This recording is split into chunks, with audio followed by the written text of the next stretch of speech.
Okay, so Assalamu alaikum everyone. أعوذ بالله من الشيطان الرجيم. بسم الله الرحمن الرحيم. Welcome to Receiving Noor Ramadan Quran Feast. We're continuing this week with Tasniya and Zahra, our presenters for today. They are going to introduce what they're going to do, but just to note that they are a little introduction of an introduction. Zahra and Tasniya, many of us know them through Receiving Noor events. They are friends who live in Maryland and were guided to encounter Receiving Noor a few years ago.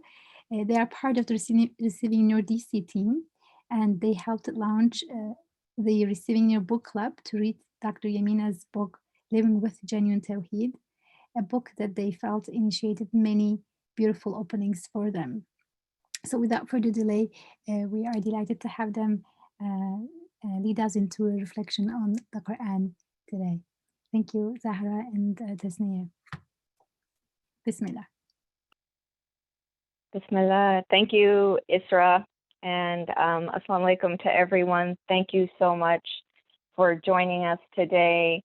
We're really excited to share what we've kind of been journeying with and through, and we, feel so fortunate that we were guided to Receiving Noor and to Dr. Yamina, and that's really helped us get closer to the Quran. So, as Isra said, my name is Zara. I live in Maryland, closer to the Baltimore side, and I am, like many people, quarantined at home with my family. And I noticed today is also Mother's Day, so I wanted to give a shout out to all the mothers. And I was also thinking, so I think through Receiving Noor, I've kind of been slowly trained to really reflect on how things are signs to the beautiful names of God. So when I was thinking of today of Mother's Day, it reminded me just in general of a broader concept of mothering, and even broader than that, the concept of nurturing. And it reminded me of one of the divine names, which is Ar-Razak, the one who looks after all beings, the provider, the nurturer. And it reminded me to really reflect on definitely how nurturing flows. Allah sends nurturing through mothers, and also through so many other people in our lives, and in different ways as well. I was just outside gardening this morning, and so it was, just kind of like nurturing the plant. So this name Ar-Razak came up for me today. So I will also, my co-host today is Tasniya, so I'll pass it to her. Assalamu alaikum, everybody. Jazakallah khair, and thank you for joining. Jazakallah khair to Isra and the entire Receiving Noor team for, having these sessions, and for, for this invitation for Zara and I to just share a little bit about our journey. So as Isra and Zara mentioned, I'm Tasniya. I also live in Maryland. I live midpoint between DC and Baltimore. I have a 2-year-old son. Well, actually, he's 2.5-year-old. SubhanAllah, time flies. And so Zara, I really liked your reflection about our Razak and connecting it to Mother's Day. It's something that, I've been reflecting on as well. And the name that came to me is Ar-Rahman, and this name has been compared to the womb, of a mother, where the baby is nourished and sustained so beautifully and so effortlessly, by the most generous one, by the most generous host. And, similarly, I feel like when we are born into this world, we're born into another womb, and, we're being guided and taken care of, by the one who guided and took care of us even in the womb and even before we were in the womb. And I read somewhere that, we should think of being pregnant and the womb as a means to carry kindness and mercy in one's heart, and to let all creatures become your children. And so, the reflection about like taking care of a plant and mothering and nurturing a plant, or, for me, I have a cat as well. So before I became a mom, I've, thought of myself as a cat mom. So, all these ways of just like using everything in your life to reflect on the divine names. It's such a wonderful opportunity, and I definitely feel like receiving Noor has guided me and alhamdulillah helped me in the journey. So I'll pass it back to Zara now, and she'll briefly just go over what we will do today, inshallah. Great, thank you. And so that's kind of what we're going to be sharing today, our experience connecting to a few of the divine names. And so just to kind of set up what the next, 30, 40 minutes will look like, we will be, as I said, sharing some personal stories and experiences and reflections on a few divine names that resonated with us and that we see and continue to see reflected in our lives. And it's going to be a discussion style, so just kind of like two friends, me and Tasnia, talking about seeing the beautiful names in our lives. And towards the end, we'll have one small interactive piece, and we will invite all of you to join us for that. And then we will toss the mic back to Isra, and there'll be just a general discussion, comment, Q&A section for everybody. So great. We'll go ahead and jump right in. So, Tasnia, I know when we were talking about what we'd like to present on, I essentially asked you, like, when you think of how receiving Noor has helped you on this journey, what comes to your mind? And you said the names of God. Can you talk a little bit more about that? Mm-hmm. Yeah. So, I think many of us, especially myself, like the way, I guess, the names of Allah were introduced, or the way we experienced them, was like a list. Like, here are the names, the 99 names of Allah. You memorize them. Maybe you recite them, with your tasbih beads. But, that's about it. I don't think, aside from like, the names Ar-Rahman, Ar-Rahim, I don't think I ever really even thought or ventured deeply into what the other names even mean, let alone how those names, manifest in my day-to-day life, right here and right now. So I think this, transformation, this beginning of a journey started when I started to see the names of Allah reflected in my day-to-day life. And one name that essentially really comes to mind for me is the name Alim. And I believe that Sister Maha last year did a talk or a session on this name during Ramadan. And it was so powerful and so awe-inspiring because, up until that point, I don't think the names of Allah really meant anything to me. So I was actually struggling and, going through some hardships. I was feeling lonely. I was feeling just out of touch. And I just kind of felt this like rejection or this, being let down by, people around me. And I had this like kind of a thirst to be known. But like I felt like, but every time like I revealed myself to say, whether it's like my spouse or my friend, it wasn't like I wasn't getting like the response that I guess my heart was looking for. And the specific words that Sister Maha had used, I really felt like it was through her that Allah was talking to me. Like she said, like, Al Alim is the one who intimately knows you, like knows you inside and out. And like that joy and enthusiasm that she reflected that day, like I remember like I was brought to tears, and I was so shaken because I I realized that maybe my entire life, it was Alim that I was searching for, but I was looking at it in the wrong places. And when I heard that, I started to reflect. Okay, so Al Alim, the one who intimately knows you. So all this pain, this anguish, this loneliness that I'm feeling, he knows it. So what does that mean? Like, what is that? What is that even pointing towards? And I realized that, it is through Al Alim, that name, I found Al Wali, the protective friend, the close one. And I realized that my entire life, like, I think, like, as a child, I've always been making a dua, like, whether it was like consciously to God or not, at times, I'm not sure, but I've been always wanting like a friend, like someone who can know me, someone who can be there for me, someone that I can lean on and who won't let me fall and who won't let me go.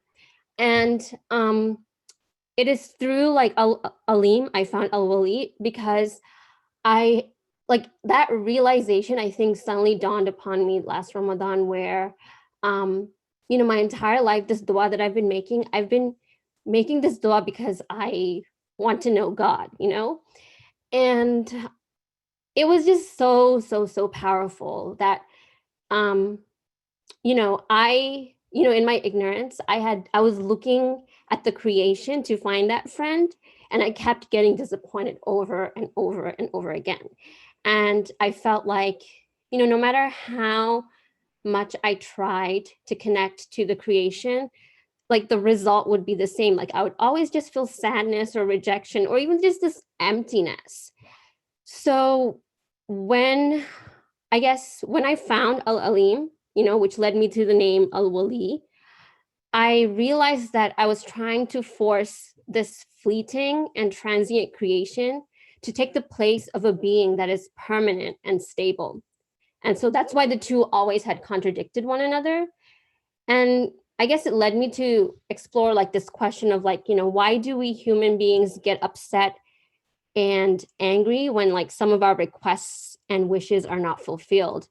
And, I remember taking the time to just pause, just stay still and just like reflect and wait for that answer to come to me. And subhanAllah, like, Allah, the Al Alim, Al Wali, like responded. And it's like, it's because Allah's compassion is so much greater than the compassion we have for ourselves. So when, our wishes contain something good for us, He does fulfill them, and He keeps us away from, what is harmful to us. And that's when I realized that, Al Wali is not just any friend, but he's like a protective friend. And that it was in my own ignorance and delusion that I was looking for him in the creation, who is just as powerless and as needy as I am. So I was going to one needy person, going to another needy person, essentially, to fulfill the neediness. And I don't know, it's almost like that aha moment, that you have, where I feel like I woke up from like a slumber. And the most interesting part about this whole journey with these two names is that when I surrendered, when I let go of all expectations from the creation, and I took those expectations, those desires, that brokenness, of me to, my protective friend, subhanAllah, like I really felt like that's when it's so weird, right? So counterintuitive, but that's when like the creation started to almost like respond to me, if that makes sense. Like that's when like I think friends would reach out, or people started to come closer, but it's almost like because I felt so liberated, where I was just grateful then for a person's love, a person's time, a person's friendship. I did not have expectations because I took all that expectation to Allah, to my friend.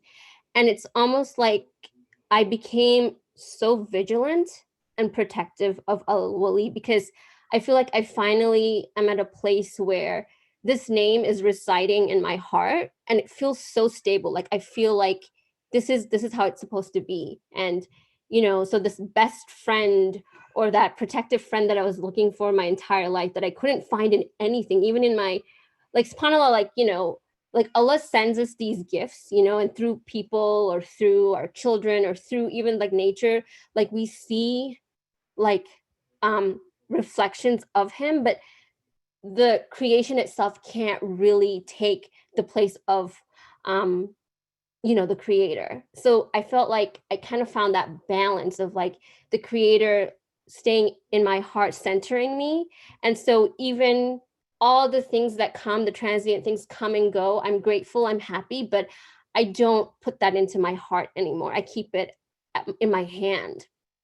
So yeah, so it was almost like this like vigilant, where it's like I was feeling like, oh my God, I need to, you know, make sure that I'm protective of this relationship now that I have with Al Wali, because if I let it go and if I let the creation take that place again, I'll be hurt, I'll suffer, and I didn't want to go through that again. So just tasting those two names in such a deep and intimate level that I never ever experienced was, you know, such a treat, that it jump started like that journey of seeing other names too being reflected in my day-to-day life. And now like just being consciously aware of those names in my life, and you know, not forgetting that his names are always being manifested and his names are always being recited and, you know, praised through the creation. We just have to stop and listen. So that's what I have for these two names. That was beautiful and so rich. It reminds me of how Dr. Yamin always talks about this vertical relationship of us, the creation, to the creator, and how the divine names help us make that connection. And I think, you know, what you said really resonated with me, where sometimes we're looking for these divine qualities in other human beings to provide all of it for us. And I think it's through experience that we realize, you know, so for example, if I'm looking for love and I want it, and I'm looking it for love in that one person, I want love from that one person. And just through experience, I know that that's not going to happen all the time. And it reminds me that the love that I do get is not originating from that individual, but it's flowing through Allah, through that individual. And the love is not only limited to that other person, but there might be so many things around me, and there are, where there's other vessels, other people, other things around me that are providing love, that Allah's love is flowing through them to me. I think what you said about the 99 names as a list, and I know we've talked about this before, really resonates with me, because I was in the same boat where, like, the names of Allah, I hadn't even heard of them referred to as the beautiful names at that point. That's how, like, out of it I was. It was just, you know, the 99 names of Allah, this is a list. And I remember hearing, like, if you memorize them all, you go to heaven. And even at that point, I wasn't motivated, right? I just kind of think back on it, it makes me laugh. I was like, okay, it's a list. It sounds like something I should do to memorize them. Yeah, I'll do it one day, you know? And that was like, there was very little connection. And it's amazing to think that being able to see the names reflected in the everyday, I think that, you know, where we're asked to really reflect on everything around us and make a connection to the divine. I think that's when I started seeing, like, the names as these, like, beautiful gifts, these beautiful tools to connect to God in my everyday life. So if I see something beautiful, if I see like a beautiful flower or like a beautiful dress or whatever it is, you know, now I'm more inclined to think, oh, that beauty is flowing from the ultimate beholder of beauty. And it reminds me of Allah.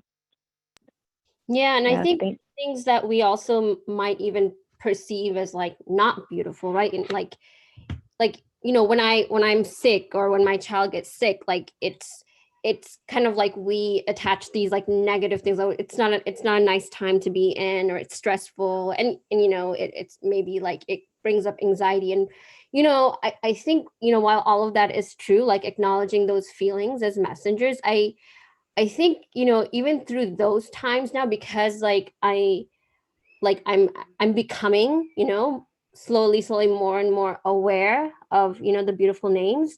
Just like names like, Ashafi, starts to come up, where I see that, even through like sicknesses, like, the healer is always present.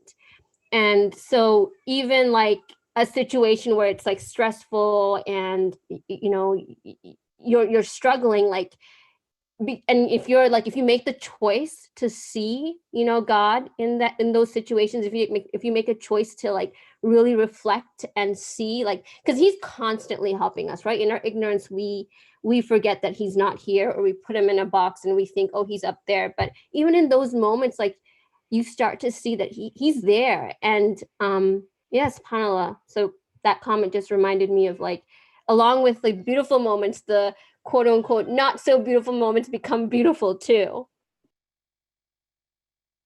Absolutely. They're like reminders to connect with the divine. So you said an important word, which I love, which is choice and intention. And I think that was a really important thing for me to realize, which it's probably intuitive, but I hadn't made the connection that faith and seeing everything around me as signs pointing to Allah is an intention that I make and a choice that I make. And honestly, I make it several times a day sometimes. It's this constant reaffirming, because we're humans, we're forgetful. And so, I think, like, we need these reminders at all time. So I remember that was really powerful when I, kind of put the two and two together, that faith isn't just, saying the Shahada and praying and fasting. Obviously, it includes that, but it's much more than that. It's really this commitment, this intention, and this choice. And I know we've talked about, as we're journeying through these divine names and really trying to see everything as a message from Allah to connect us to Him, where we find ourselves sometimes in a position where we can kind of see that choice. So for example, I might be in a situation where it's not what I thought it was, and I don't like it, and I don't think things should be this way. And there have been moments where I can actually kind of like do this. I see like things pausing, and I'm able to actually say, okay, you have two directions you can go with this.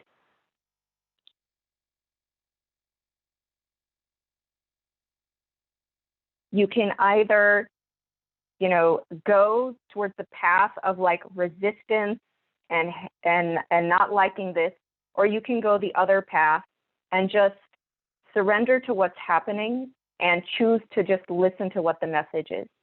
And even when I have no idea what the message is, I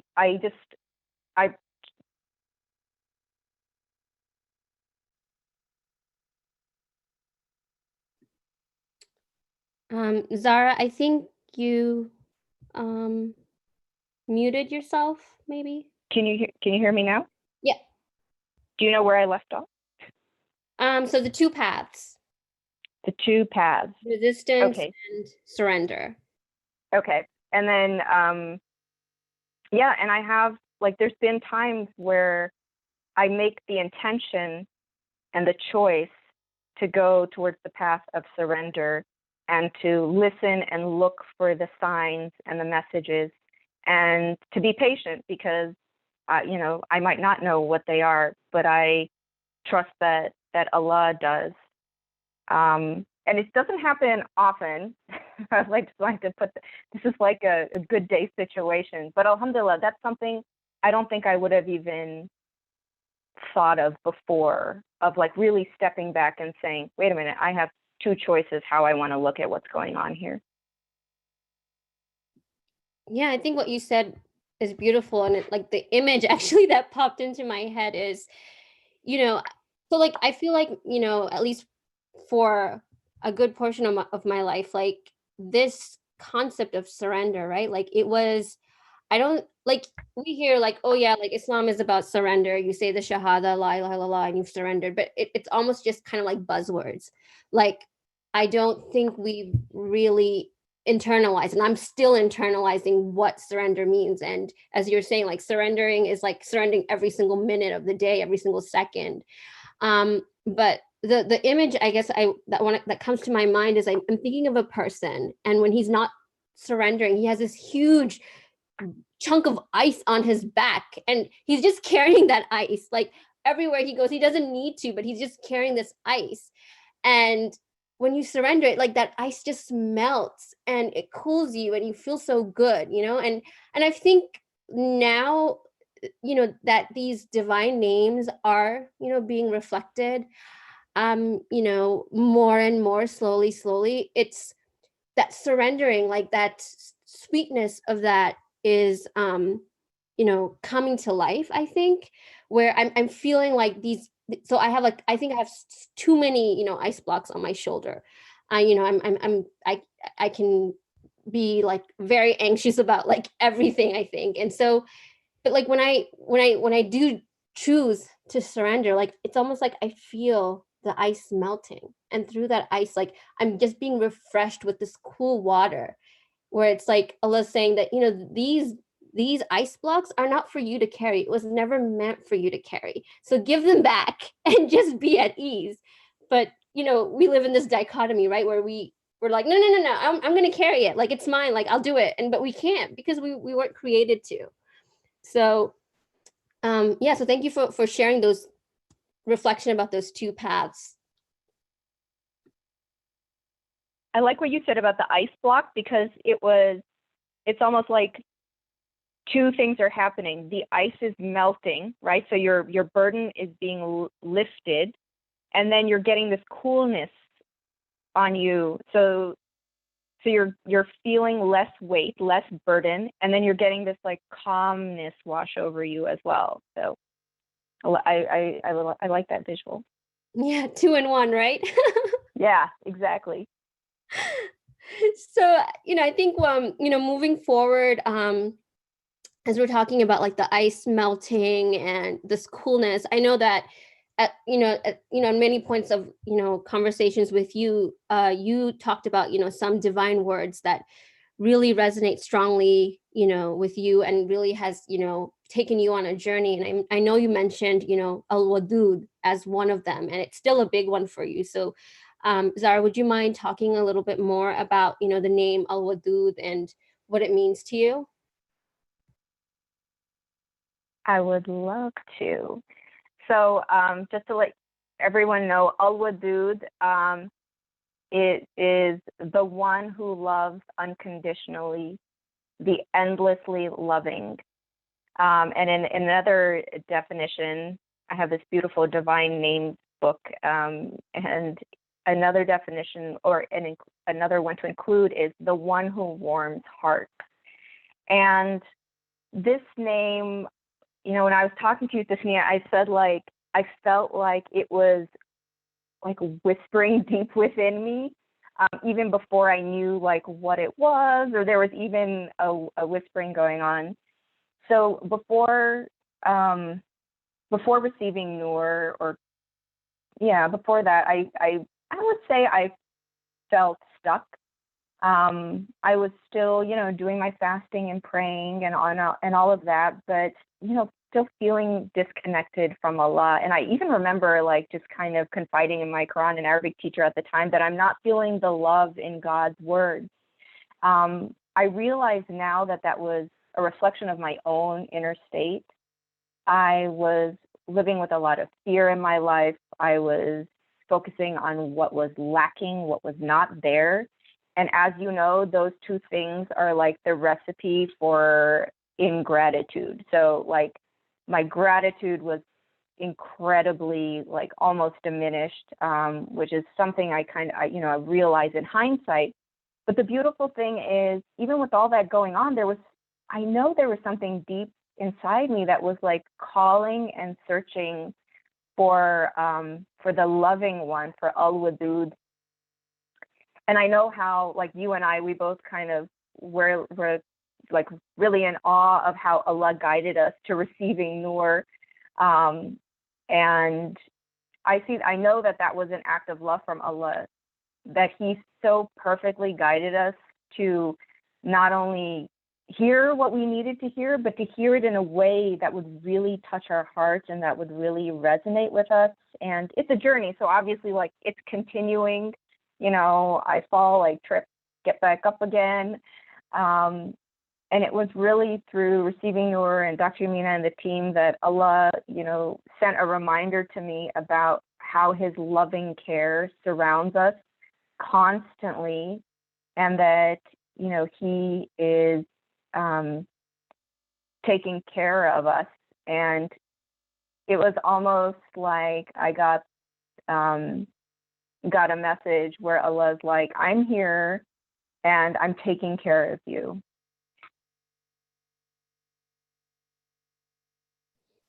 Yeah, totally. I think I might have shared this before, but I remember, so, growing up, I've had doubts about faith, and I think those doubts continued on into, my adult life. And I remember, like, after my son Abdullah, after he was born, I was like in this state of worry where I was like, what am I going to teach to my child? Like, I think deep down, like for me, like I believed, in one God.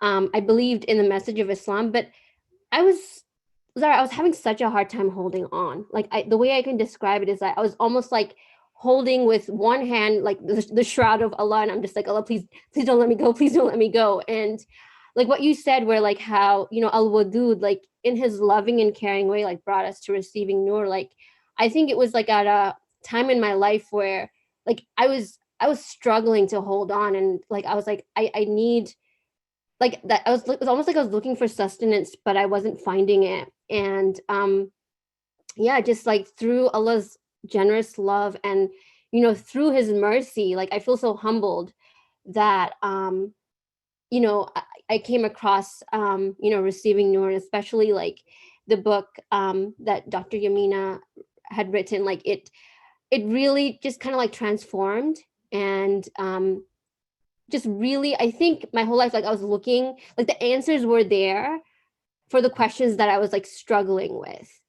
And slowly, like I feel like just now, even, through this journey, like more and more answers are being revealed.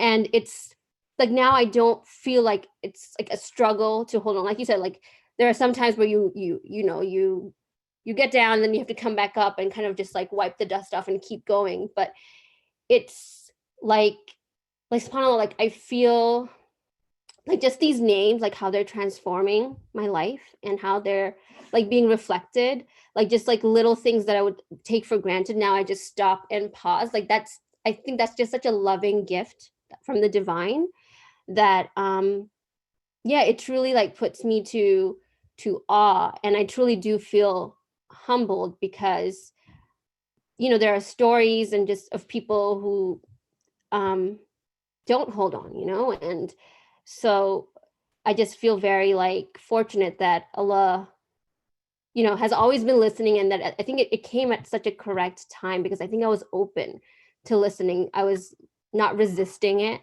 And when I started asking questions with an open mind, that I want the answers so badly now, like for me, for my son, for my family. So yeah, alhamdulillah. So, oh, go ahead. Yeah, I'm just realizing as you were talking about what you said, something about like it was at a time where you were like open to it, that like the resistance was gone and there's like this thirst for it.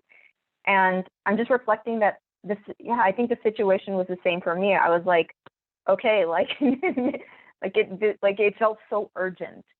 And yeah, alhamdulillah, like the one who's the best timer just makes things happen, alhamdulillah. And yeah, I mean, I think, like, when I think of, how am I using what, like, al-wadud, or how do I see al-wadud, the loving one around me? I know in this current situation, there's a lot of hardship that people all around the world are facing. And, that can be hard at times to know that that's happening. And I'm also seeing the signs of al-wadud all around me as well. We're hearing all of these stories of, like, someone early on put me on this Facebook group, and I think it started in Texas, but it's for the whole entire country. And if you need anything due to the current pandemic, you just write, like, I'm in Colorado, I need another, like, tablet for my kids. There's 3 of them at home. I need one. And it's just this open group, and people would say, hey, I can mail you one. Will this work? Will that work? And I was just in awe of that. And, just these acts of love all around us, where people are reaching out, or just making sure people are okay, or making sure they get what they need. And, I just have a quick example. This came up yesterday. I was talking to our lovely friend Asma, and she was talking about how she put an order in for masks from Amazon. So because she was concerned, she has 2 elderly parents as well, and just wanted to make sure that if they ever needed to leave the house, that there was enough masks for everyone. So she ordered them online. She got a message that, they're, like, lost, or they're stuck or something. And I missed a phone call from her, because she was trying to call and say, like, hey, have you ever experienced this with Amazon? What are some next steps? I missed a call from her. And what ended up happening is she called another friend, and the friend helped her kind of, like, contact the seller and see what was happening. And in the meantime, the friend said, so you don't have any masks? And she said, no. She said the friend and her husband got in their car and hand delivered a few masks for them. And, like, the perfect amount of masks that would hold them over till their package arrived. And I was just like, alhamdulillah, like, Allah just through her other friend just delivered exactly what they needed. And so those are just, like, the daily manifestations and reminders of the loving one, and the one who's taking care of everything. Yeah, and just just through these, like, everyday, occurrences in our life, like, Allah keeps asking us, like, will you not be grateful? Will you not be grateful? It's like, subhanAllah, alhamdulillah, that, I'm so glad Asma, was able to figure that out. And, what a gift to be able to, witness, Allah's love and mercy that, that he put in the other friend, and she drove all the way to her house to hand deliver those masks, subhanAllah. Like, I feel like, these moments do fill you up with gratitude. And I think, like, if we pause and, reflect on every single moment of our life, and we, like, kind of, like, take those dark clouds off, and, really start to clean the window, we can just mirror, like, how every single second, how beautifully Allah is taking care of us, how generously, he's hosting us. I know, like, Dr. Yamina, like, I think she's the first one who ever, I think, introduced God to me as, like, a generous host. And just hearing that, like, that name comes up, like, wow, subhanAllah, what a generous host, like, how beautifully he's taken care of. So of course we have to be grateful, like, it just really fills your heart up. So I guess on that note, Zara, do you want to talk about, since it's a great point to maybe go into the gratitude meditation that we had planned? Yeah, sure. Yeah, and I was thinking that, like, just, I think it's such a natural flow of, like, the more choice I make to see al-wadud and these other names around me, like, gratitude just flows naturally, because when you remember and see, like, beauty and the loving one, the healing one, the sustaining one around you, it's really hard not to have some gratitude follow that. Mhm. So one Can of I the share something things, real quick? yeah, oh please. So like as you were like talking about like yeah, just seeing you know, these names and gratitude, and I think I shared this with you, but yeah, my heart yearns to share it again, is, you know, like just like, so this past year, you know, like my son, he started at a Montessori school, and you know, he's a toddler, so it's, you know, subhanallah, like they get germs, and they get sick pretty often, and um you know, so when he would get sick, I would get sick, and then my husband would get sick. But you know, subhanallah, like I really feel like, you know, I just witnessed like this whole year like a miracle um in the midst of all that sickness. So you know, I my program was like a 1 year program, intense. I had classes every single day, and I remember when I began the program, like I was so worried, Zara. I was like, oh my God, like if I miss a day because I, you know, I get sick, or I have to stay home because Abdullah is sick, like I'm gonna be behind. You know, how am I gonna catch up with all the work, and it's going to be work piled upon work, and I'm just going to be so stressed out. But subhanallah, like I'm still in so much awe and in so much gratitude. I didn't miss a single day of class, even though I think I was sick every single week. And what was happening is that I started to see a pattern. So, you know, I would be sick 1 week, and then the next week I would be fine, but I would be sick the following week. And what would happen is that my symptoms, like you know, my cold symptoms, like they would start to really get bad towards the end of the week. So I always saw this happening where like on a Friday like morning or Friday afternoon, that's when I start to feel the worst. But subhanAllah, like, you know, I like Allah gave me the strength to like chug it out through the day. And then on, you know, on the weekend, you know, alhamdulillah, like I was able to recover. And just the name Ashafi just started to come up over and over again, where I felt like even though like I was sick, my toddler was sick, my husband was sick, like I felt like I was being taken care of. And I was always like, oh my God, you know, next week is going to be the week that I'm going to miss, you know, a couple days because I feel so sick. But subhanallah, like that, I was fine. Like I was able, like Allah gave me that energy. And I always kept like, so the two names that I kept reciting was like As-Sami and Al-Basir, like Allah, you see everything, you hear my worries.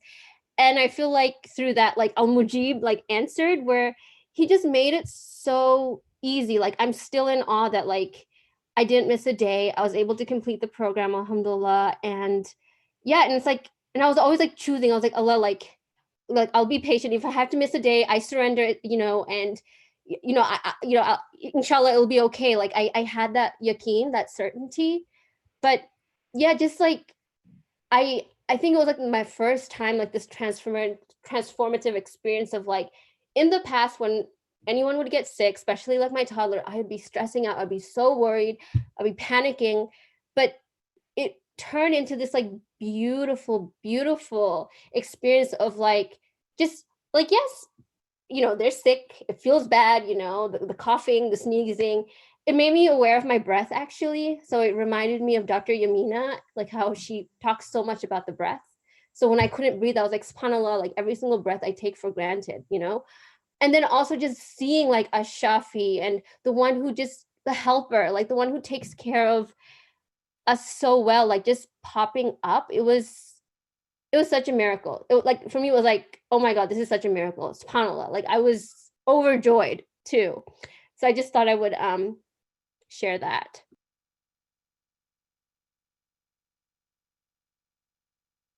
And that's amazing to be able to like reframe a situation where you saw like the beauty in what was happening. And I like also how you said like, you know, that didn't mean you didn't feel bad when you were sick. Like it's uncomfortable to be sick, but it was just this calm of like, it sounds like the calm of like knowing that you're being taken care of. So what we're going to do is transition into a gratitude meditation. So for those of you who have been to receiving Noor retreats before, you will have some experience with this. So this is an invitation. You don't have to do it if you would not like to. And it's only 2 minutes. And I'm going to just set it up a little bit. So I think the concept of gratitude for me. So when someone was like, think of something you're grateful for, it would become a mental exercise for me. Usually with a lot of guilt involved. So it would be like, I should be grateful for this shelter because I know other people don't have this. Like, I should be grateful for a fridge full of food because I know other people are going hungry. So it was like like it wasn't connecting to my heart for good or for bad, but just to kind of be really honest, those weren't really connecting in that way. And so what I really learned through receiving Noor, which I really love and makes sense to me, is gratitude is a heart exercise, not a mind exercise. And so it is something that, what is something that your heart connects to? And I was also talking to another lovely teacher, and he gave a suggestion, which I actually did for a few weeks, and then I fell off the bandwagon, and inshallah we'll get back on it again. But he when I was telling him that, like, I'm like feeling like I need more gratitude in my life, and he said, well, after every prayer, just sit and just connect with 5 things you were grateful for between that prayer and the one before it.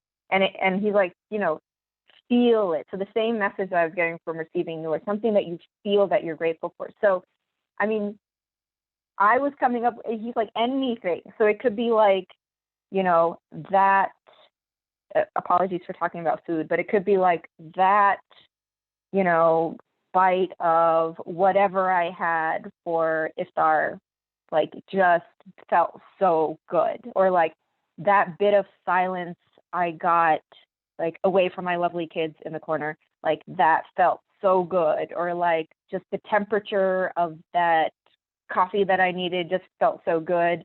The way the sun is shining today, or so it's really, really kind of getting to that feeling of like, what did I actually have like a heart connection to? And so that's what, for this gratitude meditation, that's the ask, to just think about something. It's something that like touched your heart, resonated with you, that brought you joy, whatever it is. It could be anything. For me, like sunshine and a cold day is pretty standard. And for you, it could be something else. It could be a smile that someone gives you. For my brother, it might be a car part because he's a car guy. Whatever kind of you connect to and brings you joy. And so what we're going to ask is if you can hang on to that feeling. And so this is going to be a silent meditation. And we're going to invite you to close your eyes if you feel comfortable doing so. And the purpose of that is just to kind of bring focus internally. And you're going to stay with that feeling of gratitude. Try to stay with it, to connect with it. And I'll go ahead and set the timer for 2 minutes. And also, just something to remember is if other thoughts come in, that's okay. That's actually super common.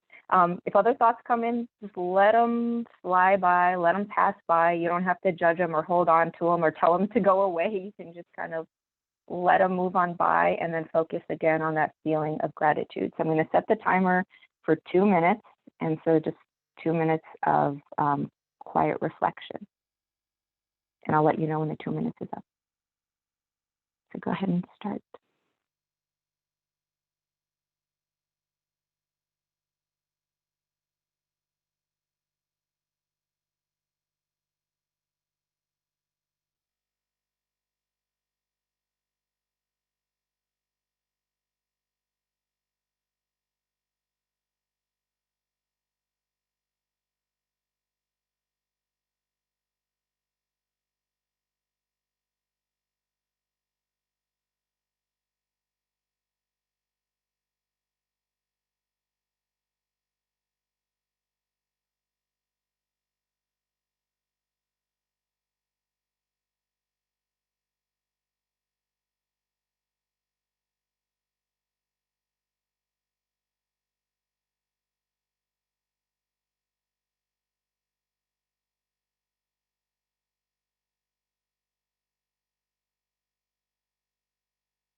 Okay, great.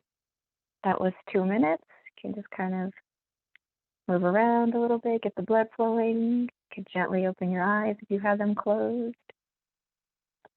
So we would love to hear any comments or how that felt or any reflections. For those of you who are familiar with receiving Noor, you know it's an incredibly welcoming, non-judgmental space. So feel free to unmute yourself if you'd like to share how that gratitude meditation felt. Feel free to use the chat box. I'll keep an eye on that.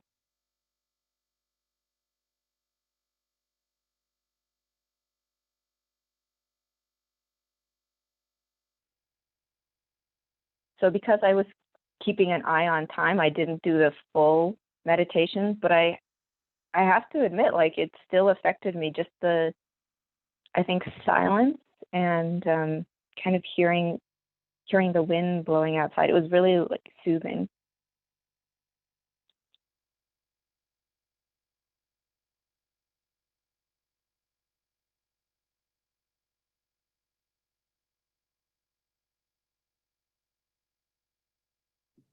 So I guess I'll go. So I think one thing, like, as I closed my eyes, kept popping up is my son's face, Abdullah.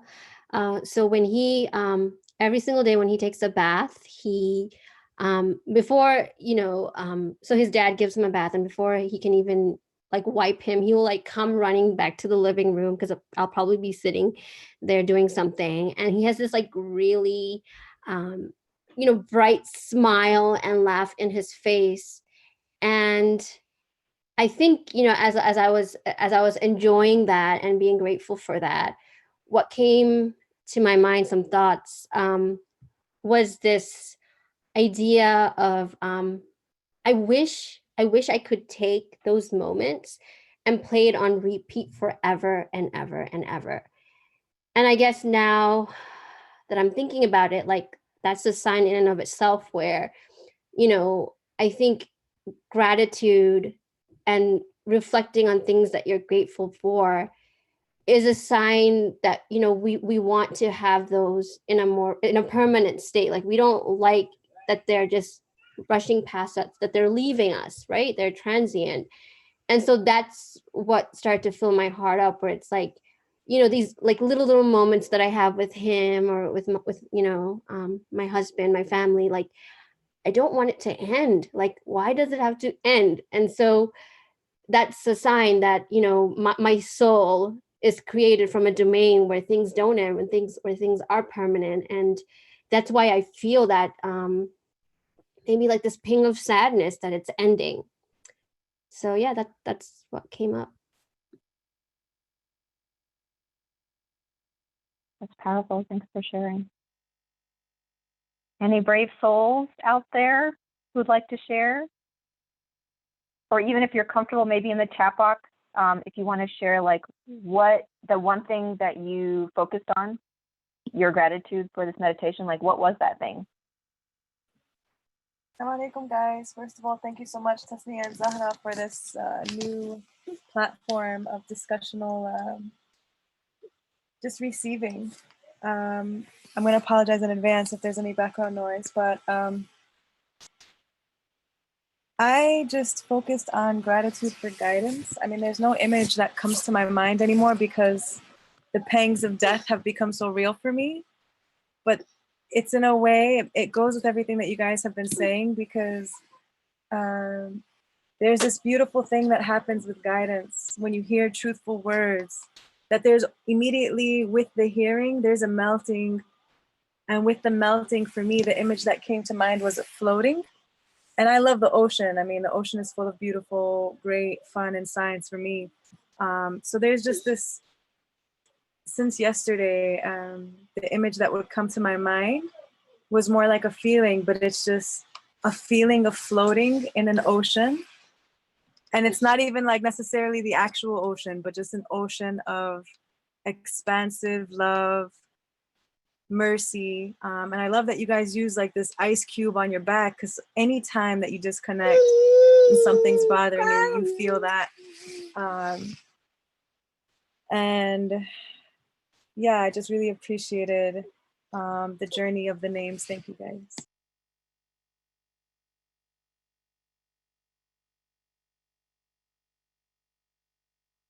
Thanks for sharing. I love the ocean too. And when you were talking about floating, if someone said like, what is your visual for surrender? That's where my mind goes. Just like floating on top of the ocean at ease.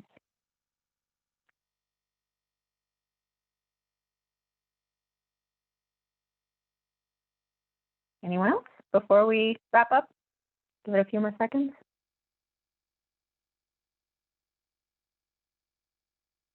So I see there's a comment, and that maybe we can take that when we get to the discussion section. It says it's interesting that we don't want the good stuff to end, but the pain to go away immediately. Very powerful. So maybe we can Is do there that. someone? Hello? Hello. Yeah, someone had their hand up. I saw. I think it was Brother Faraz. Oh, okay. Yes, thank you so much. Just quickly, I wanted to share in the 2 minutes that I was thinking towards the end, what came to me is how often I feel so terrible about myself, failing to live as I think I should, and how often I find, at least yet, up to this point, that my maker has not given up on me, and he continues to make me sad and wanting to turn back to him, which again, if he didn't, and so I'm just very grateful that how absolutely rotten he makes me feel about myself when I fall.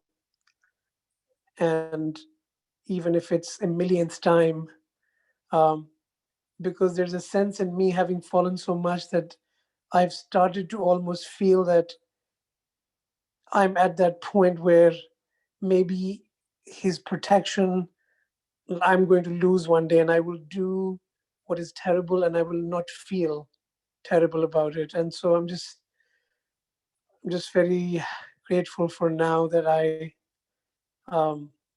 have this protection that you were talking about, the friend who every time I really do something terrible to myself, he's there. He hasn't left me yet. So I just feel very grateful for that he hasn't left.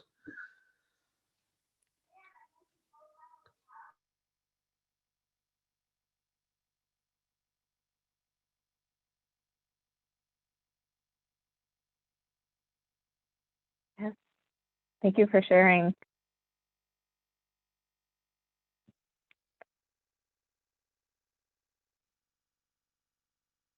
Great. Yeah, I think we're almost, it's a good segue into kind of opening it up to the discussion session, but I will, before we do that, just throw it back to Tasnia to wrap up. Yeah. So again, Jazakallah khair, and this was I really felt a lot of comfort, and just being able to share these things. And I think I'd like to end our session with a quote from Dr. Yamina's book that kind of summarizes just the different things that we've talked about and we've shared. And it's, let us remember again that this transformation is incumbent upon our perception of the world as comprised of signs, ayat, pointing to the beautiful names of God, and hence is directly related to how we choose to live our life, with resistance, distrust, and hardship, or with surrender, ease, and gratitude. as victims of endless hardships and vicissitudes, or with the awareness that we are guests of the merciful host. So, yeah, that's mashallah, very, powerful and a succinct way to kind of just summarize what we shared. And again, thank you everyone for joining us. Jazakallah khair, and I guess I'll pass it on to Isra to open it up for any discussions. Thank you, Jazakumullah khair, Tasniya, Zahra, for this sharing. And yes, the floor is open. Please share your comments, any questions to them, or Dr. Yamina is with us as well. So any comments, any questions, any sharings, please join the conversation. And thank you, Zahra, for posting what Tasniya just read on the chat box as well. So with that.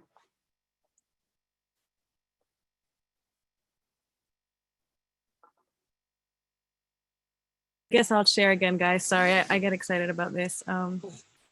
What really stuck with me is the name Al Wali that you guys started with. Everything that I was listening to, because that name stuck to me, was witnessed through this new lens of only Al Wali. So when we talked about sickness and like maybe something that we don't like, which could be anything, right? Anything that we don't like, which is happening nonstop. What came to me was this reflection of it's coming from protection and love. And maybe like Faraz mentioned, like there's a feeling that I just feel like every feeling that's mentioned is actually the call of a protective friend. And it just made me feel so calm about all the things that I might have judged to be harmful for me, because now all of a sudden, if I've seen this protective friend act in my life, which I have, then like the Quran calls again and again, like hold fast to this one and you'll find that one before you. And I love how you guys like demonstrated that through practical life, right? Like you got this one name in your mind, Al Wadud, Al Wadud, and it's like ringing in you nonstop. And then all of a sudden you see like magical love everywhere. And it just reminds me of something that I remember Maha and Dr. Yamina were sharing in one of the retreats that was like, expect miracles. Like why? And the miracle is in every name. And I guess I just was really reminded through this discussion today to really color my hue, if you will, of my lens with names throughout the day and watch how my world is transformed through that. So Jazakumullah khair.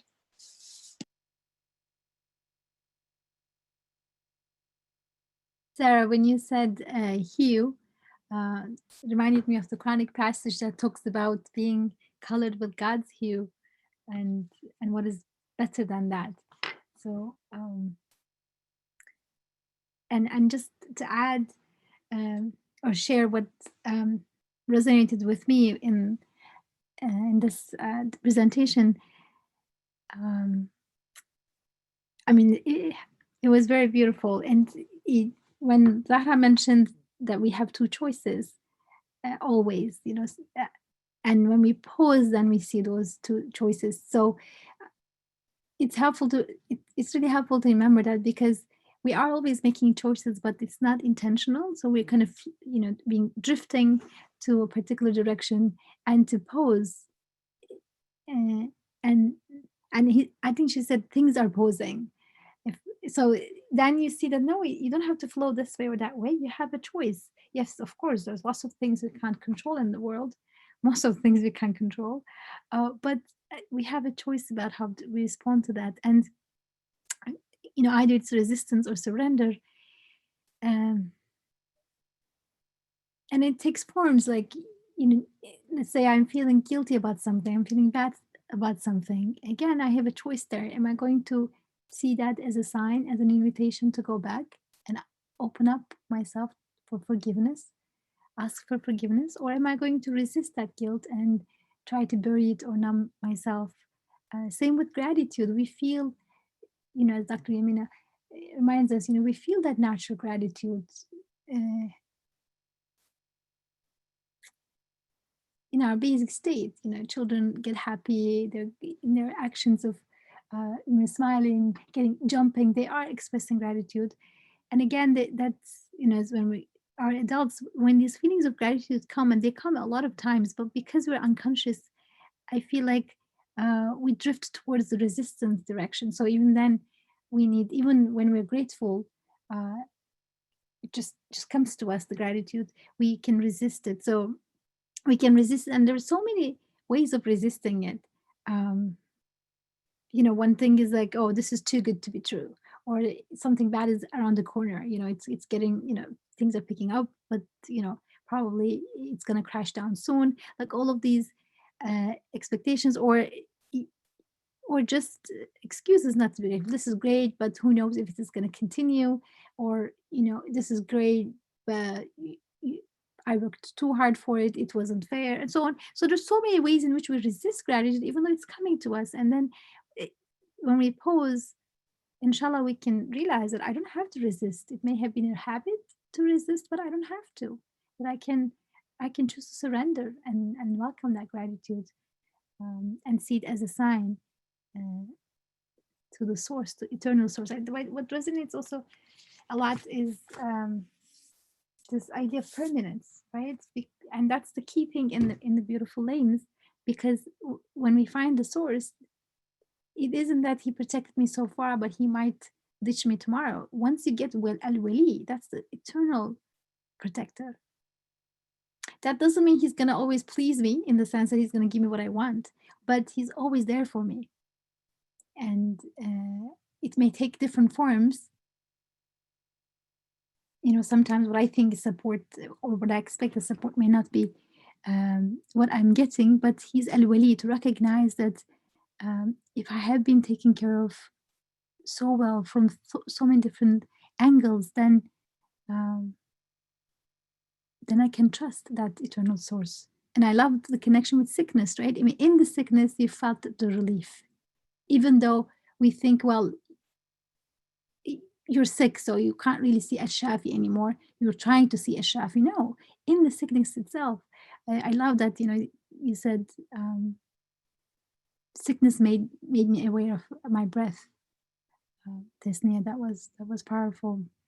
And we look at the Quran, there's so many passages that talk about the people who miss it, or not just people externally, but when we miss it. And it talks about the good times and the bad times, right? They're happy in the good times, and then they forget in the bad times, they lose hope, or they turn to God as if they find God in the bad times, and then when things get good, they forget again. So it isn't about the condition outside itself, but it's the choice that we make as we flow through this reality, the choice of resistance or surrender. So that was a lovely reminder and emphasis and discussion. All right, so anyone else who wants to join in and share comments, questions?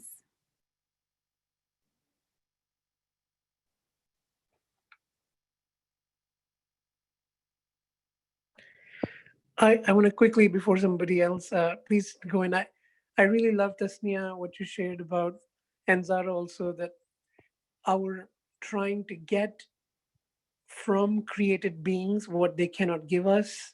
And that is such a story of my life, and such a feature of my life. And that is such a transformation, where really for me, all of it sort of boils down for me in this way, is that I was expecting from creatures, I do expect from creatures, because they show something nice and beautiful, as if they spark this hope in me, that I come on. And then I say, come on then, okay, love me more, show care, show compassion, give me. And then when they disappoint, it's so devastating and painful. And then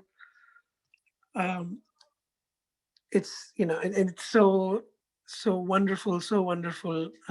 Alhamdulillah, to find uh, a resolution to that through the names, to realize that actually these are not the names that belong to these creatures. They are themselves needy. And that is so liberating and so uh, powerful. And thank you so much for reminding me of this and sharing that. It was really resonated with me.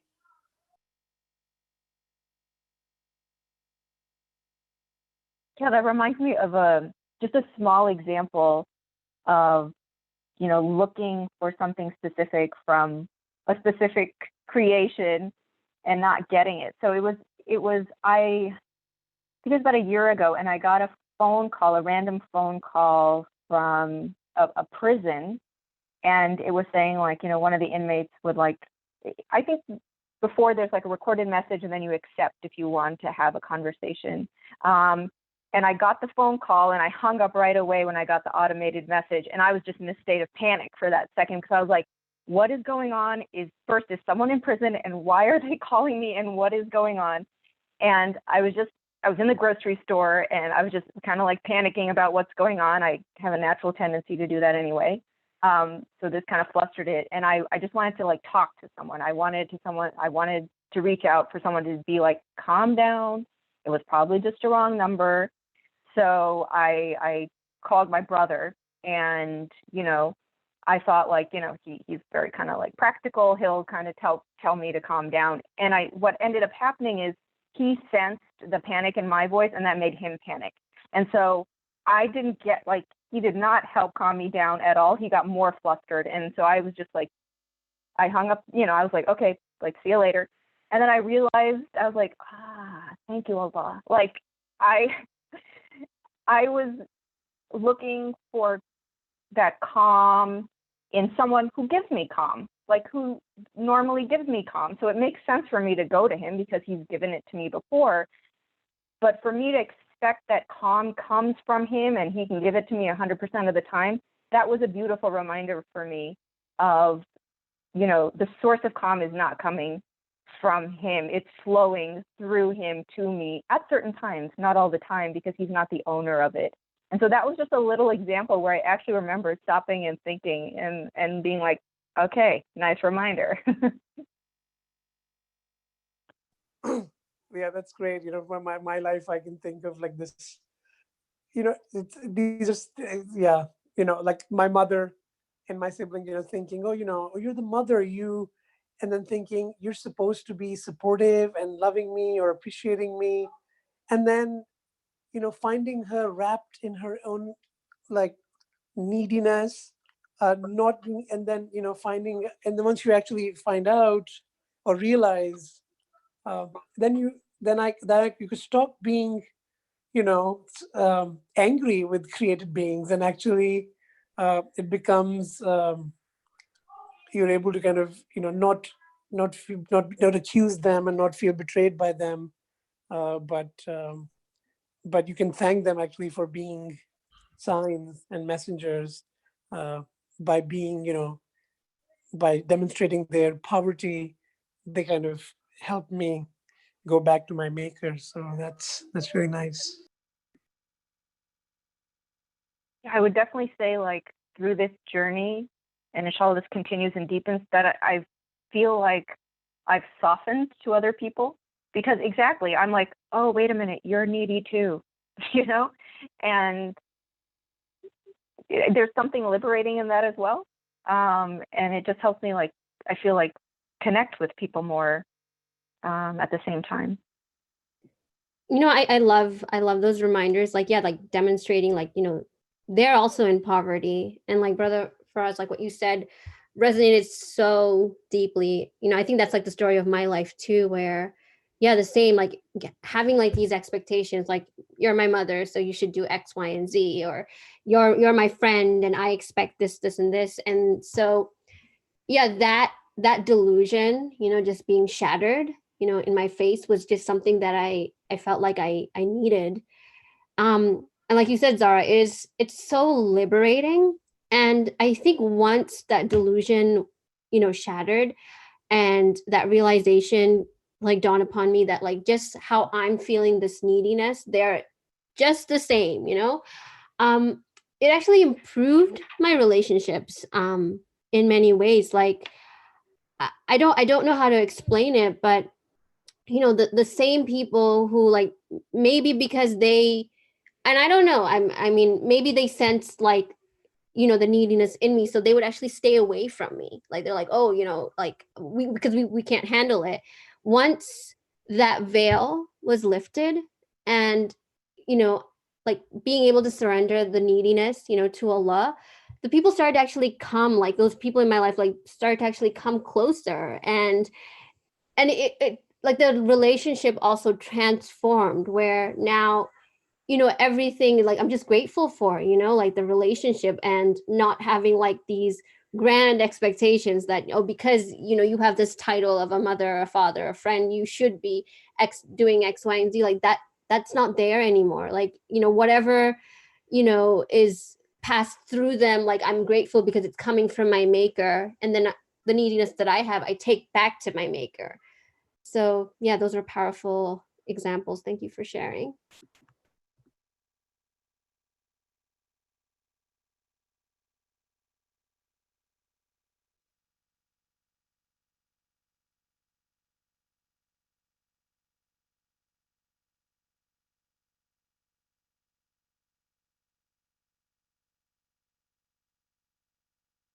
Zahra, I hope next time you can take the call from the inmate. Oh, inshallah. Yeah, I have to get out of my panic mode. I think it ended up being a wrong number, but it was just so, yeah. Inshallah, that's a good reminder. Maha, did you want to reflect or share anything from your prison work, that any names of God that resonates with you? I know this is on the spot, but if you wanted to share anything like that, please feel free to. Yes, Sarah? Assalamualaikum. Alaikum salam. So I have been listening since the beginning and cleaning my kitchen, but I'm so grateful that Alhamdulillah I attended this session because of so many things. I mean, everyone shared probably a personal challenge that we all passed through, like, in different life stages. So in the meditation for gratitude, the first thing that came to my mind, alhamdulillah, is God, thank you so much for being born a Muslim. It doesn't give me any privilege. Actually, it adds more responsibility to me. And I dwelled on just thinking, what am I doing with this blessing? I read Arabic, I memorize Quran in Arabic, alhamdulillah, bifadlillah.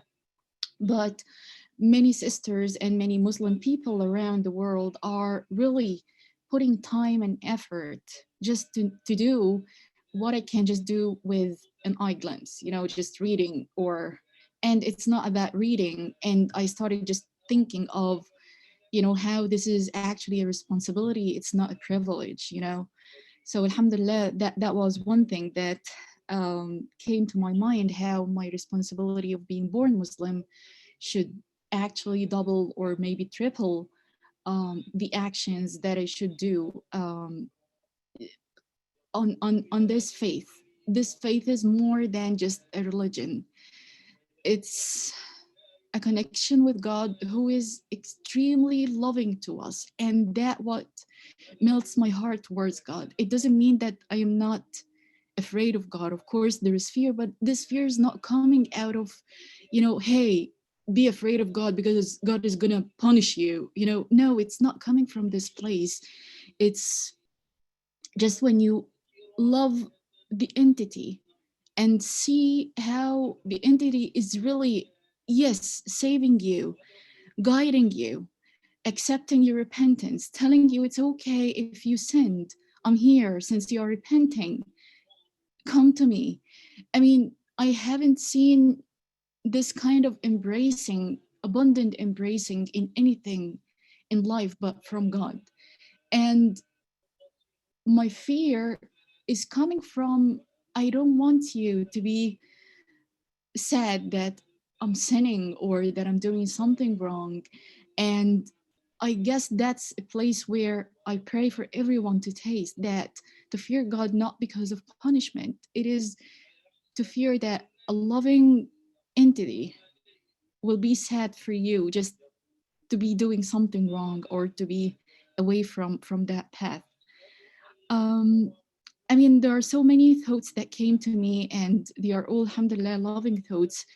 I'm not away from what everyone has shared. Like, you know, I had my own share of this stubborn approach that you first, you know, said about you will have two approaches, either to be, you know, stubborn and nagging and refusing and, you know, criticizing, and as if you're talking to a person, but God is not in that level. I mean, we are not supposed to be questioning God in his blessings to us, because the more, alhamdulillah, God enlightens my heart and mind and perception about his ibtila or calamity, I just look at that and say, God, thank you so much for giving permission for this calamity to be with me. Thank you for choosing me, as someone said, a guest of the merciful. And I started like just celebrating. Of course, it doesn't mean giving me more, because sometimes I cannot handle, but I just say that thank you, God, for choosing me for this ibtila. And thank you, God, for choosing me for this hardship. I know it's not a test, because this is one of the religious and faith misconceptions. God is testing you. God is testing you. I don't think that God has created me or anyone else on this earth to be tested and to be punished and to be, you know, living all the time in hardships. Yeah, خلقنا الإنسان في كبد. We created a human being, like, you know, in difficulties and in hardships, but at the same time he gave us the path, and that's the mercy, that's the loving. You know, he in that first sin with Adam, he just explained to Adam exactly, you know, he gave him and Eve every blessing, right, in heaven, but just asked for one question: don't come nearby. It's not even like don't eat like an order, it's just don't come nearby. And how many times we come nearby sins, we come nearby, you know, bad thoughts, even struggles with God and faith, which is allowed, by the way. If it's not allowed, he wouldn't with his mercy give us you know, Prophet Abraham or Ibrahim, or you know, Yunus, and gives you a way of that great like prayer, la ilaha illa anta subhanaka inni kuntu minaz zalimin. So at every time, I guess we should just allow ourselves to be forgiving ourselves, and then just pray to God to take control of those struggles, of truly, you know, it's a matter of peaceful surrendering. It's not coming from weakness.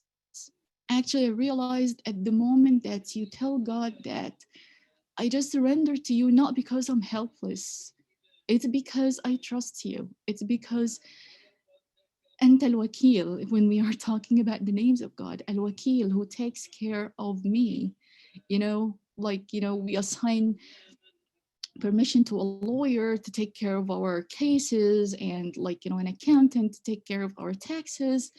I'm going to God to be my wakil. I'm sorry, I don't know the English word, but it's like escaping, it's running away from my mind now, but it's Allahul Wakil, who like just going there to him with that kind of peaceful, powerful surrender. It's not coming just from a place of like, you know, weakness. It's trusting God that this loving entity that's helping us in every moment in our life, showing us a path, facilitating a session like that, and making people just think and reflect and say, you know, I have been there, but please don't be sad that you have sinned, sister. Don't be sad that you have struggled with your faith. Just be happy that God allowed you to cook this recipe, and just go back to a place where you trust Him, that you know that nothing has changed in these circumstances, but your heart has changed not because of your power. Alhamdulillah, الذي هدانا لهذا وما كنا لنهتدي لولا أن هدانا الله. Thank God for getting us to that point. And alhamdulillah for his power, alhamdulillah for his mercy, alhamdulillah for his just, alhamdulillah for his hardship.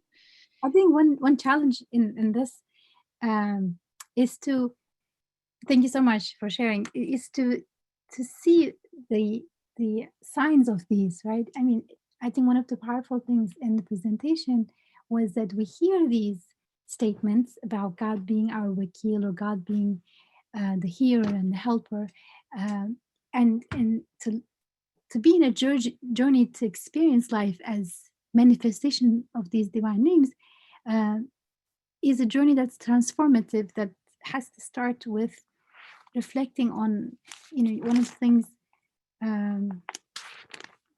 that is important is that when we have a challenge, you said, God has picked us. Like when I find myself in the struggle, going back to Tesnia's example, which something I resonate, many of us resonate with, right? We hope that there's a friend who's going to help, and we have this expectation, and then we're disappointed. Now, there, surrender. Dr. Yamina, in her lectures, always talks about that surrender isn't about suppressing that thing per se and saying, at least I should be grateful that I was picked to have a trouble. So God cares about me because he bothered to send me, not bothered, but he planned this trouble for me. But that's the initial thing, right? Why, what is in this trouble that I'm learning? If Tesniya, you stayed there and said, well, I'm getting disappointment from all of these people that I turn to, and I'm not getting the love that I'm seeking, but that's okay because that's what God planned, and I should accept God's plan, and he clearly has a wisdom here, I just don't see it. If you got there and stay there as a mantra, then actually it is, interestingly, it's not surrender per se. I mean, it can become surrender. I don't know, correct me if I'm wrong, but it doesn't seem to be surrender. It's more like saying there must be something, but I don't see it. In order to see it, we need to open our eyes, and that opening eyes is reflected in shifting from recognizing what we do, right? As you mentioned, Tisni and Zahra and others, that to see that, wow, I'm expecting this from my brother or from my friends because I have seen some glimpses of goodness and love and help from them. So it is natural to expect from them, but then getting glimpses of love and support from somewhere and then being disappointed from that same source together is a sign that the source is somewhere else. So when we turn to the creator, it's not like I'm disappointed again, but I'm going to hang in there. It's not a struggle. It's more like an opening up, that the seed is finally cracked up. Initial cracking is painful, but then you realize, whoa, there's a new dimension here, that in this act of getting expectation and then getting disappointed, in that there's a sign to al-wali or al-alim or so on. So I think that's the most kind of exciting part for me in this discussion and then this journey that we have been having with beautiful names of God, is that those names of God are not just some things that we are given and we need to kind of trust it because we've got to trust it. It's more like it's a journey that we embark on by seeing the signs, the calamity, and my crying out and being uncomfortable in that calamity, and then my looking for solution. All of that together is a sign. If only I can read. I know I spoke a lot, but Dr. Yemen, did you want to say something? Did you want to join in the conversation?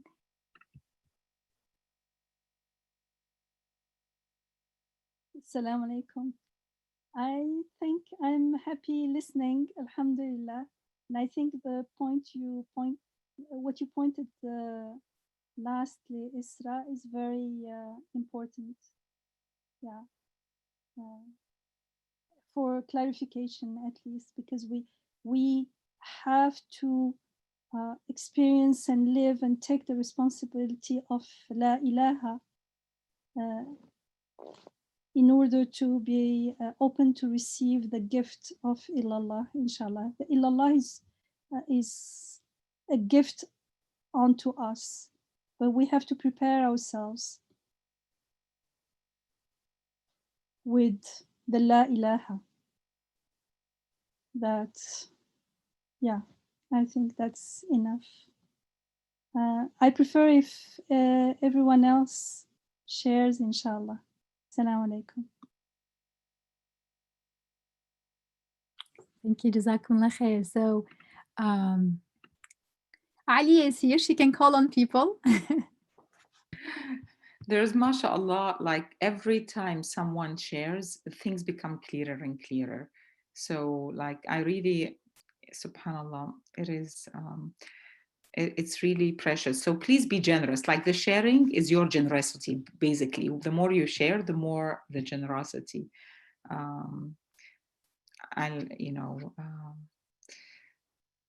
share a lot. So I'm gonna share quickly that I shared this before. My nephew had a severe fall on his back where like he could have been easily paralyzed. I remember like the doctors that saw him as soon as he fell down, they thought like, just be grateful that he's like not paralyzed from waist down. And at that time, I just arrived to Egypt, and being an MD with a lot of friends, like my goal was like, I'm gonna find the best doctors and they're gonna take care of him. And it was very difficult even to transport him. He's lying on his back at home. So I'm sure that I'll find amongst them those who do me a favor and come to him at home. And I was determined. I had all of this determination. I'm gonna do this. And every time I went to my university, I went to my colleagues, and they were all very open and receptive. And, they all volunteered to come, and, and one after the other, would something like out of this world would happen to them that they would have to apologize, call me last minute and apologize. And it only dawned at me, I remember the time it dawned at me was the last apology came before Fajr, and this person has been called to travel with a team of athletes that that were not supposed to travel, but they traveled, or someone else was supposed to travel in his place.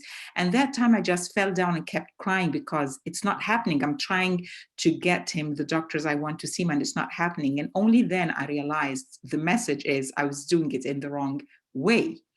I was doing it, I am going to find these doctors, I'm gonna get them. And I remember how hard I cried that time, and how hard I realized, ya Allah, please forgive me. I mean, I finally realized, and this was I think a week into this, what is the problem here? It's only then when I and then that panic that I had carrying around, I need to get these doctors to help him, and it's my job to do this, and I had a lot of weight on my shoulders. All of a sudden that weight went down, and that taslim that there's la ilaha illallah, no one can do this but Allah, and it will come, and I don't know how would it come, but it came to me at the same time that we'll be taken care of, my nephew will be taken care of. And after that moment, things started opening up from different doors, not the doors that I knocked at all. But it took all of those doors to close in my face, because I'm a very slow learner, and it took real pain to come my way to realize what I was doing wrong. So these are the incidents that you're thankful for, because if any of those doors opened, I would have been stuck there. Alhamdulillah. So that was my sharing. Please feel I'd love to hear from all of you. Jazakallah khair.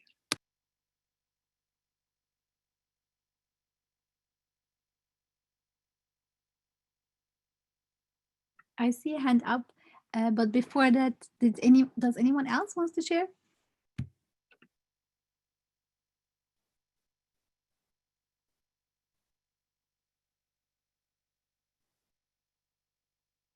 I can try Ariat's approach and call on Marvetta, who's our new friend, who's been joining us for a little bit now and shows me lots of appreciation.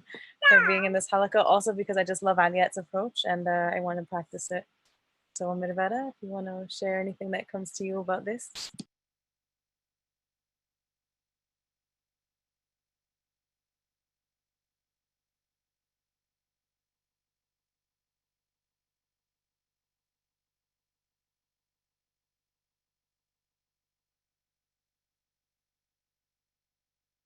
Sarah, is she with you? If so, you are muted.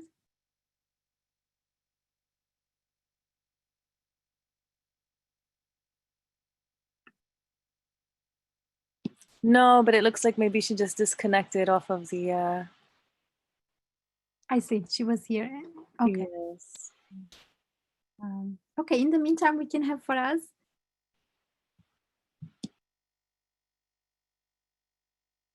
Or maybe something else. Something came to me, but it's kind of by the way. So maybe I hold off.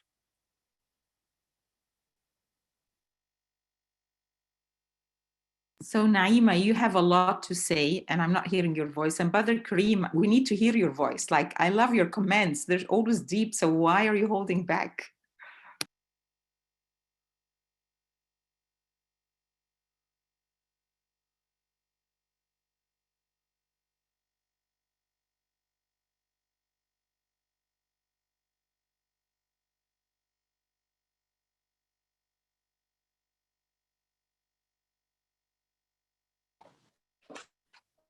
So like Sarah, I'm just really reflecting right now. I don't have much to say. I think that everything that has been shared has been so profound that I'm digesting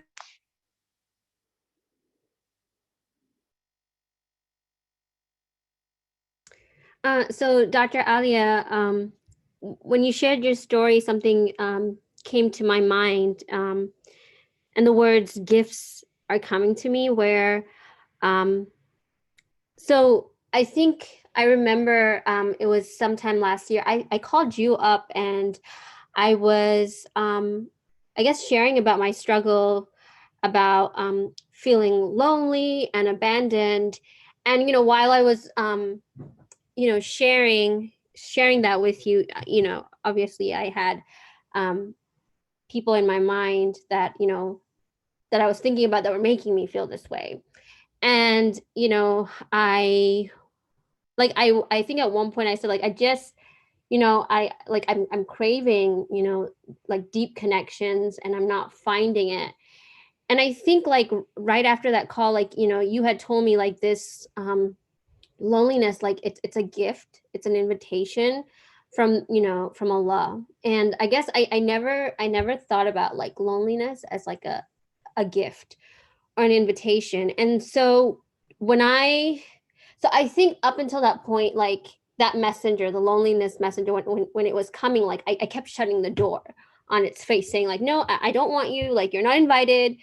But after having that conversation with you, like I started to embrace it as a friend, and subhanAllah, like, something so interesting happened is that when I started to embrace, these feelings and not judging them and not questioning them, but just pausing and reflecting, that's when like the gifts started to come even more. So the very person that like I was, I guess maybe like lamenting to you about, without obviously saying a name or anything, like that person, subhanAllah, like it was like I think like 7 or 8 months like we hadn't been in touch, and she called, and I was just realizing at that moment that if this person had called me even 2 days before, I would not have experienced all these gifts right now. And like that realization dawning on me of like neediness and like how all of us are needy, and so so the people that I've glimpsed these gifts from, they're needy too. Like that would not have happened had she called like even like a day. So then like like Allah being like the best timer, the best planner, came to my mind. So as you were sharing your story about your nephew, that story about just like how Allah is the perfect timer, and like the gifts are given to you at just the appropriate time, so you can see the message, and also just embracing loneliness and just like things that are uncomfortable when they keep coming to you repeatedly, just seeing it as like, okay, that there is definitely a message in that. So that's what came to my mind, so I just thought I would share. So like Tasnia, this is Naima. As you were talking, it made me think of I guess like what I've been pondering on, and you kind of touch on that. Like I have been reflecting on like these gifts, right, that you've mentioned. The gifts always exist. Like they're always there in so many different forms, in so many different fashions. And I feel like where we don't see them, when we don't see them and we don't recognize them, and I speak for myself, this is and the disappointments that come as a result of not seeing the gifts in people, in places, and things that happen, it has absolutely everything to me to do with some type of deficiency in how I see Allah and my relationship with Allah. Like what am I uncertain about in Allah? Like where am I questioning? Where is that doubt that's surfacing, or maybe buried underneath the belly of some wound or some trauma or something? What is there that needs to be uncovered that I am not able to see the gifts, or I'm blinded by the things that have happened or the things that are, that I'm not able to see Allah in his fullness and in his grace and in his mercy and everything that is present in the here and now, and even in the things that in past and the things that are coming, I've been reflecting on this and really digesting it. I don't even know if this makes sense because I'm trying to put words around it, but the gifts, they're always there, and it's us that are responsible and tasked with accepting the invitation of seeing it. And really the slowing down and the pausing is what really opens the window. And I think Sarah was mentioning, changing the hue of the lens at which we're looking through. So yeah, that's all.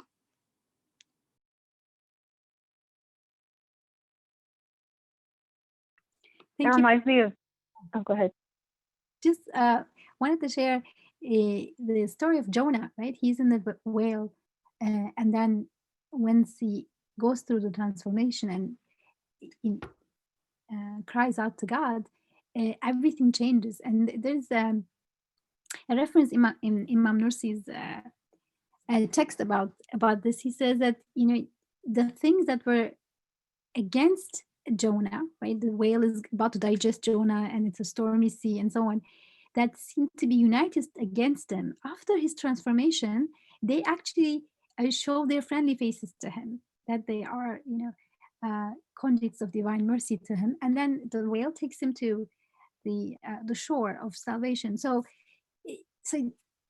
just when you guys mentioned that the moment the things disappoint us, and then we can take that as a gift to go back to the real source, and then things that seem to be hostile or not good enough and so on, they start transforming. And the trick is to recognize that it's because it wasn't from them. It's just that we made these mirrors dark by expecting from them, so they started disappointing us. But then as we go through that transformation, the world also starts to change. Just want to share that.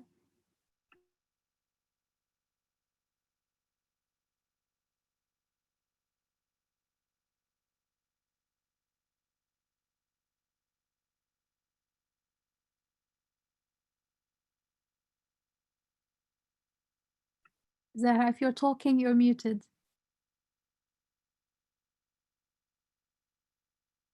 Oh no, I'm purposely muted. Thanks for that share.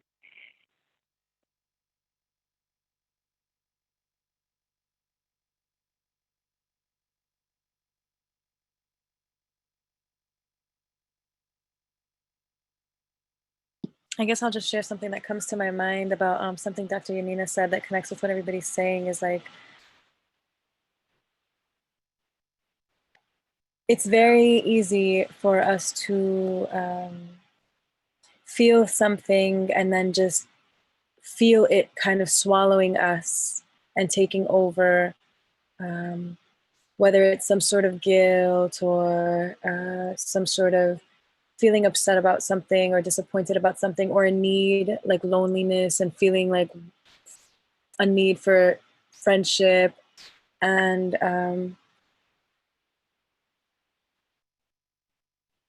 I feel like the pause is really everything. And I love how the sisters really made that so practical, because we don't own any feeling that comes. So whenever we forget that one little part, it ruins everything that happens after that. And then we just feel disappointed or sad or unworthy or angry or lonely or something. But then when we just remember to notice, or when we're reminded to notice that the feeling doesn't belong to us. Alia just mentioned something in the chat of embracing the vulnerability. Like there's an embrace within the vulnerability, but we don't like, look, I love what Tasnia said, like slamming the door, like, nope, don't want to feel you, like, or just owning it and then just reacting to it in a very unpeaceful way. But the pause is everything. So if we can train ourselves through the practice, the meditation practice that Dr. Yamina constantly focuses on, to just pause. And I promise the days that I do it is a completely different day than the days that I don't do it. And it reminds me of what Zahra shared, like when you have the name on your mind and really in your heart, you witness things totally different. And that's the beauty of the prayer being answered. I know the word that comes to my mind is conscious intention. And like Dr. Yamina said, like in the morning, wake up and say, make a conscious choice. I'm going to see your names today. I want to see the way I'm being taken care of, which is also in the comment that Alia mentioned. And it's impossible to do that if we don't pause. And so I just love this whole thing. Jazakumullah khair.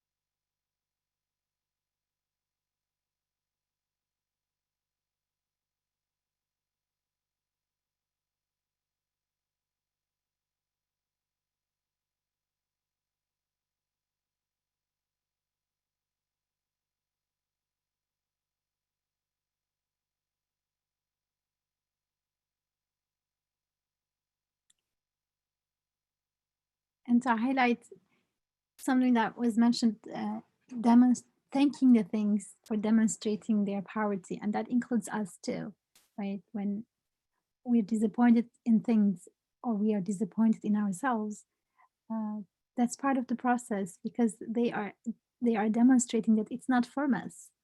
The source is somewhere else. You want the more of this? It's not in me. So when things disappoint, it's actually, as we said earlier, it's a sign, and that becomes beautiful as well. So there's something beautiful in trying to take care of it initially. So that's the La ilaha stage, right? Aliya making all the phone calls. She's a doctor. She's well connected with the doctor. She's gonna solve this, and that attempt and repeated attempt, and then all of them failing. Then that process brings her to La ilaha. It's not from me, or it's not from the sources that I expected it from. Help is not from them. And then ilallah, it takes us to ilallah, then the help is from somewhere else. And then he opens doors min haythu la yahtasib, that from places that you didn't expect. So that's a beautiful dynamic, and I'm grateful for that. That guys highlighted that as well. That demonstrating their poverty, we're thanking them for demonstrating their poverty. showing that they can't do it if they are not the Rabb. They're employees of the Rabb.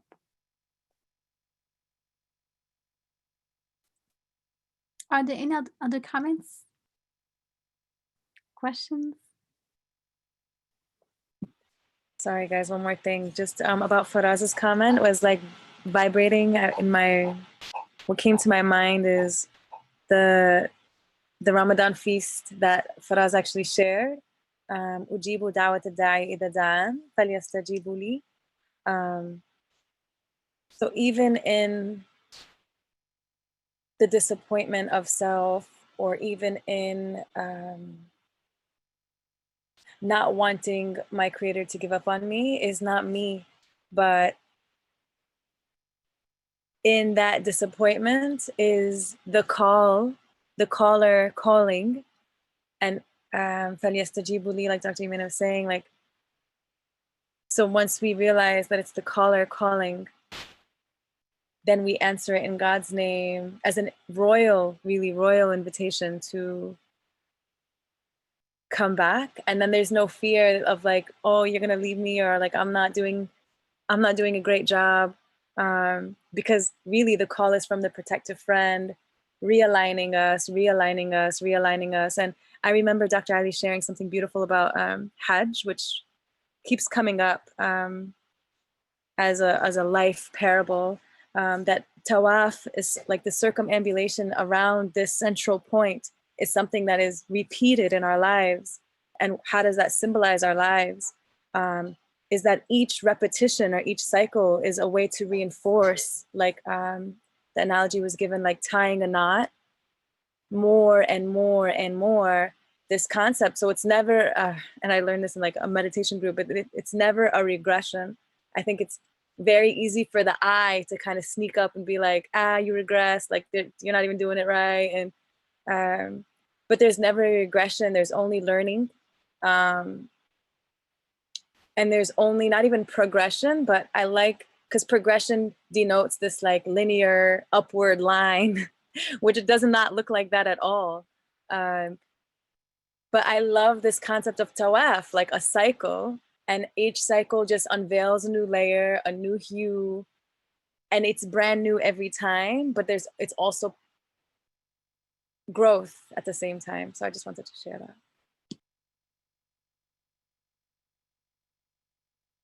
I love the imagery of tawaf. Thank you for bringing it to us.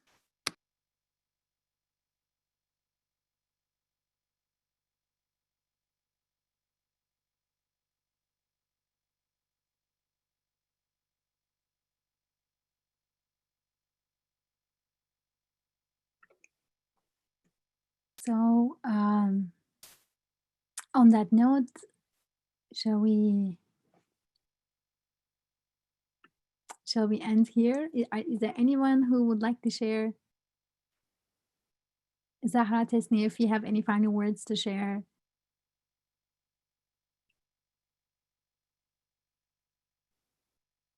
Thank you. Thank you too. Just thank you for this opportunity. You guys are an amazing team. So we'll be looking forward for more amazing projects from you. So be the responsibility, like Sarah Ahmed was saying, there's like a responsibility on the shoulders. So great representatives, inshallah. We're expecting more. Thank you, Zahra and Tesnia. And yeah, I don't remember who mentioned the ayah about the hue. صبغة الله ومن أحسن من الله صبغة ونحن له عابدون. It's indeed a beautiful ayah. And one way that it can be interpreted is like our life takes its hue, صبغة Allah, from God, because hue is only from God. And who would give a better وَمَنْ أَحْسَنُ مِنَ اللَّهِ صِبْغَةً? And who else can give such a nice hue? We can understand the hue to life, meaning, purpose, joy, all the beautiful names than God. But وَنَحْنُ لَهُ عَابِدُونَ, while this is only going to happen while we are in a state of worshiping Him. Abidun in a state of being. It doesn't say, it's not even a verb. It's Abidun. You are a worshipper. This is who you are. You are in that state, whether you think you are going back or forth, but that's your intention. That's your istiqamah. That's your direction. It's just beautiful. May we be of the Abidun, inshallah. Thank you.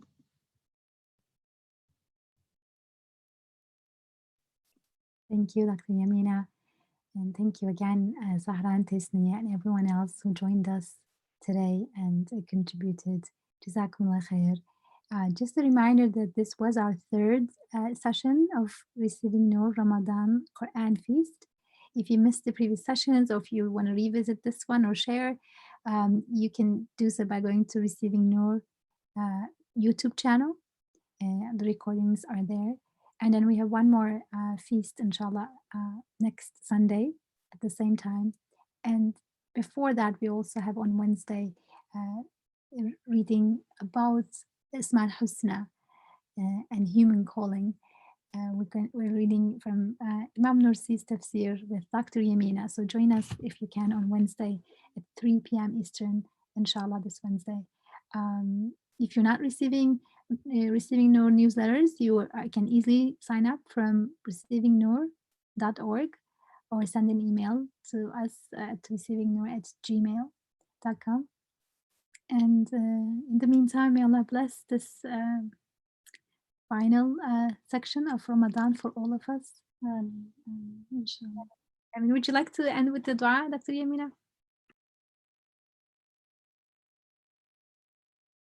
سبحانك لا علم لنا إلا ما علمتنا إنك أنت العليم الحكيم وآخر دعوانا أن الحمد لله رب العالمين اللهم أرنا الحق حقا وارزقنا اتباعه وارنا الباطل باطلا وارزقنا اجتنابه نستغفر الله نستغفر الله نستغفر الله العظيم الرحيم الحكيم الذي لا إله إلا هو الحي القيوم ونتوب إليه سبحانه آمين والحمد لله رب العالمين والصلاة والسلام على سيد المرسلين وعلى آله وصحبه أجمعين لله الفاتحة. Inshallah, when we end, you can recite the Fatiha. May Allah increase His barakah in these last days of this blessed month, and may you all be blessed, inshallah. Assalamu alaikum. Alaikum salam wa rahmatullah. Ameen. Ameen.